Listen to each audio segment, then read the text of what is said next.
Essas benesses dos patrões era para o filho do empregado aprender a ler e escrever o suficiente para ser empregado, né? Dentro de casa, minha mãe sempre me incentivou a estudar, isso desde sempre. Ela nos educou dizendo que a gente era preto, pobre e inteligente, PPI.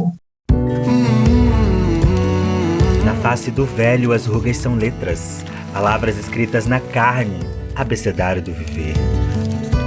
Na face do jovem, o frescor da pele e o brilho dos olhos são dúvidas. Nas mãos entrelaçadas de ambos, o velho tempo funde-se ao novo e as falas silenciadas explodem.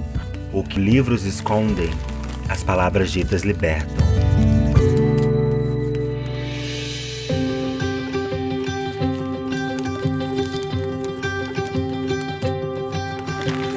Sou Tatiana Pereira, moro no Coroadinho, considerada a quarta maior favela, segundo o IBGE, fica em São Luís do Maranhão, né? Nasci e me criei aqui nessa comunidade e, assim, filha de militante social, né, que sempre foi para a rua, lutou pela questão da saúde, pela questão da educação na comunidade. E aqui a nossa mãe, a Dica, né, ela nos educou dizendo que a gente era preto, pobre e inteligente, PPI, né? Então, assim, a minha trajetória de vida, ela é justamente esse movimento permanente do resistir, né, para conseguir vencer. O Felipe de Oliveira Teixeira, que todo mundo conhece mais por Felipe ou Felipe Teixeira, nasceu num bairro muito pobre, na cidade de Bagé, Rio Grande do Sul. Já militei no sindicato, na iniciativa privada. Quando entrei para a polícia, então, a primeira coisa que eu fiz já foi me filiar no sindicato e também comecei a militar na área da defesa dos direitos do povo negro, né, na militância do movimento negro. Eu sou Thiago Nascimento, eu tenho 23 anos, sou estudante de Direito na UERJ, sou morador do Jacaré, moro num quintal, então, com uma família preta enorme, tias pretas, pais, avós, toda a minha família é negra, tem essa criação de quintal mesmo, então acho que as pessoas entendem bem o que é isso. Morei nesse bairro até os 6 anos de idade, aí depois a gente foi morar na cidade porque precisava estudar e era muito longe, né? Era uma zona urbana assim, no município. Comecei estudando numa escola estadual, depois fui no primeiro ano do ensino fundamental, que na época era ensino primário, aí depois consegui uma bolsa de estudo, fui estudar numa escola melhor, mas ela durou só o ensino fundamental, né? No ensino médio já cortaram a minha bolsa, por quê? Porque essas benesses dos patrões era para o filho do empregado aprender a ler e escrever o suficiente para ser empregado, né? Depois ensino médio, que na época já era muito valorizado, era só para o filho do patrão, que nem a universidade atualmente, né? Então, assim, falar sobre educação, falar sobre de onde eu vim, né, onde eu estou hoje, é colocar em pauta o papel enquanto preto, né, enquanto o pobre e aquele que está em permanente enfrentamento a uma bolha social. Eu passei muita dificuldade mesmo de ter comida dentro de casa, né? A gente usar farda de pessoas que já tinham usado a farda anteriormente. Eu nunca tive farda nova na escola. E mesmo com tudo isso, a gente sempre resistia, sabe?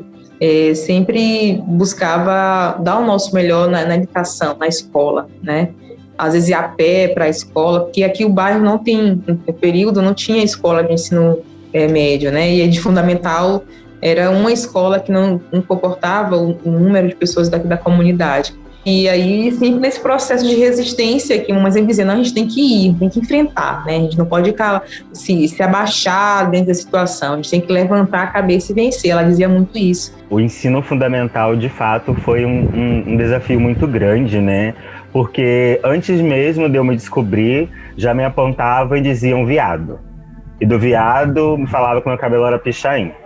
E do cabelo pichain falavam que minha mão era quebrada. E então, no ensino fundamental, ele dava muito com essa questão de ter que fugir, de fato, dos meninos, né? Que vinham atrás de mim para me bater e tudo mais, né? Infelizmente, apanhei muito no ensino fundamental, né? Em relação, por ser quem eu era, né? E ser diferente, né? Estando naquele espaço. Nossas crianças negras, quando chegam na nossa educação, elas enfrentam um ambiente hostil, né? Porque a nossa escola, a nossa educação está permeada do racismo.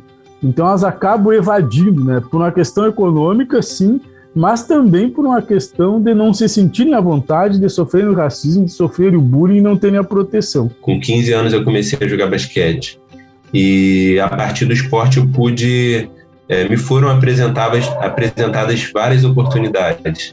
Eu ganhei bolsa num colégio particular aqui da região para estudar. Fui jogar no Botafogo, que é um clube aqui da Zona Sul da cidade do Rio de Janeiro. Conheci outros ambientes, fiz outras amizades. E isso certamente foi um fator determinante assim, na minha vida. Eu, estudando nesse colégio, pude fazer um pré-vestibular. Eu mal sabia o que era prestar um vestibular.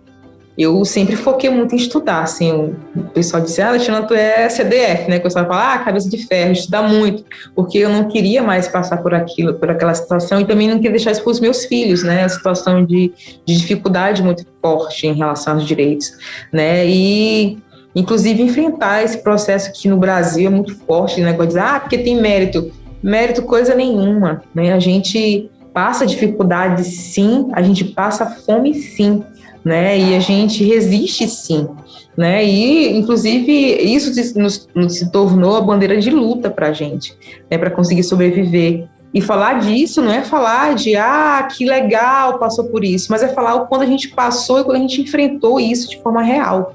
É diferente você morar numa cidade, estudar em escola, conviver com pessoas que se parecem mais com você, né? Só que de repente você entra num espaço privilegiado em que as pessoas estão ali pagando uma escola super cara, fazendo um cursinho caro, e você começa a olhar para trás e pensar, caramba, não tem gente negra aqui. Aí você começa a entender, se não tem gente negra periférica aqui, é porque tem algum problema. É porque, de alguma forma, elas não conseguem estar aqui. Ou porque elas não conseguem pagar, ou porque na verdade é um espaço privilegiado no geral, né? E aí você começa a ver esse funil. Quando vem a entrada na universidade, o funil fica cada vez pior, né? Dentro de casa, minha mãe sempre me incentivou a estudar, isso desde sempre, desde pequena. Ela era sempre a que falava, não, esforça agora no comecinho do ano, que aí no final do ano você não vai ficar de recuperação, aí você vai poder brincar na rua. Ela sempre usava esse argumento, aí eu ia, estudava muito. Sempre me falava que conhecimento é a única coisa que ninguém pode tirar de você. Meus pais tiveram e sempre foram muito influentes com toda a minha família e com meus irmãos e comigo a importância de estudar. Então eu tive essa estrutura dentro de casa para entender que o meu caminho estava completamente atrelado a essas questões, ao foco no estudo, ao foco no esporte, ao que eu queria ser, e que isso definiria boa parte da minha trajetória. Então, quando eu terminei o ensino médio em 82, eu fui fazer o vestibular em Pelotas para medicina. Fiquei muito bem classificado, mas fiquei lá na reserva, e aí não consegui entrar porque na época a faculdade de medicina em Pelotas, na Universidade Federal de Pelotas, ninguém desistia, né? Aí depois eu só fui fazer o vestibular em 89 para o curso de administração de empresas na Universidade da Campanha, Urcamp, em Bagé. Passei no vestibular, entrei pelo crédito educativo, né? E na época que eu entrei, eu escolhi administração porque eu trabalhava numa indústria, num turno que era das 5 da manhã às 2 da tarde. Então eu estudava à noite, né? Dava uma descansadinha à tarde, à noite estudava. Mas aí acabou a minha estabilidade, um ano de estabilidade eu fui demitido. Aí fui trabalhar numa empresa de transporte coletivo intermunicipal, que eu passava mais fora da cidade do que na cidade. Então não tinha como estudar, né? Aí eu tranquei mais um semestre, mas aí acabei perdendo o crédito educativo, não consegui voltar. E depois...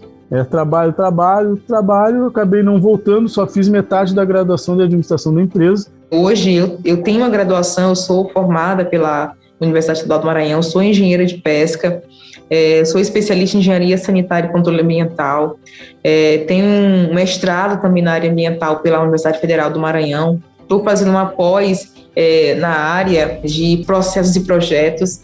Então, assim, aqui a gente focou muito nisso, porque minha mãe dizia que a educação era a nossa ferramenta para nos libertar, a ferramenta para vencer esse sistema, né, que estava ali oprimindo, inclusive continua oprimindo a gente, né, e redesenhar uma outra história. Na época que eu passar na Universidade Federal era sinônimo de um grande título, de uma grande conquista, de dizer assim, aquela neguinha ali, tá vendo aquela neguinha? Ela passou na Universidade Federal. O meu período de faculdade foi muito difícil, atordoado. Mais do que os desafios para entrar, para acessar a universidade, a gente tem milhões de outros desafios para conseguir permanecer. Como é difícil você mudar a chave de algo que foi normatizado, assim.